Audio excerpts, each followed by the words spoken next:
সরকারের প্রত্যেকটি জায়গায় ওয়াদা খেলাপ, বৈষম্যহীন বাংলাদেশ, মানবিক বাংলাদেশ, দুর্নীতি দলীয়করণের বিরুদ্ধে নতুন বাংলাদেশ, যত কথা ওনারা বলেছেন স্বপ্ন থেকে মুখ ফিরিয়ে তারা ব্যর্থতায় তারা চরমভাবে পর্যবসিত হয়েছেন।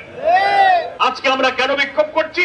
গতকালকে এনার্জি রেগুলেটরি কমিশনের বৈঠক করে তাদের চেয়ারম্যান জালাল আহমদ সাহেব মানুষকে বিস্মিত করে সরকারের মন্ত্রীর দেওয়া প্রতিশ্রুতি ভঙ্গ করে তারা বিদ্যুতের অস্বাভাবিক মূল্য বাড়িয়ে দিয়েছেন। তার সাথে সংশ্লিষ্ট আমার নেতৃবৃন্দ বললেন, বিদ্যুতের মূল্য বাড়লে গার্মেন্টস, কৃষি, সেচ, শিল্প, বেচা কেনা, মানুষের ব্যক্তিগত জীবন, শিক্ষা জীবন, পরিবহনের প্রত্যেকটি জায়গায় বিদ্যুৎ না হলে জনজীবন থাকে না। প্রত্যেকটি জায়গায় এই মূল্য বৃদ্ধির নেতিবাচক প্রভাব পড়বে। অলরেডি সেটা শুরু হয়েছে। আমি পাঞ্জাবের জগতে একটি বিশ্বস্ত নাম শাবাব এথনিক ওয়্যার।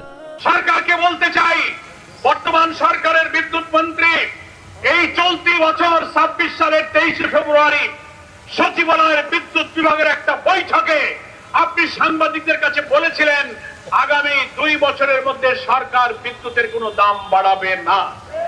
আপনি ওয়াদা করেছিলেন, মাত্র 160 দিন 3 মাস যেয়ে পারলো না, আপনি বিদ্যুতের দাম বাড়িয়ে দিলেন। আপনি এর আগে জ্বালানির দাম বাড়িয়েছেন প্রায় 12%। আপনি একটা সিলিন্ডার গ্যাসের দাম 6 থেকে 700 টাকা বাড়িয়েছেন।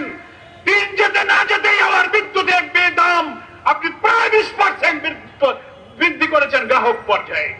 6টি স্লটে যে পরিমাণ দাম বাড়িয়েছেন, প্রান্তিক মানুষ, গরিব মানুষ 0 থেকে অন্তত 50 ইউনিট ব্যবহার করে তার ঘরে প্রায় 3 কোটি বিদ্যুৎ গ্রাহকের উপরে আপনি বিদ্যুতের মূল্য বৃদ্ধি করে জনগণের উপরে জুলুম চাপিয়ে দিয়েছেন।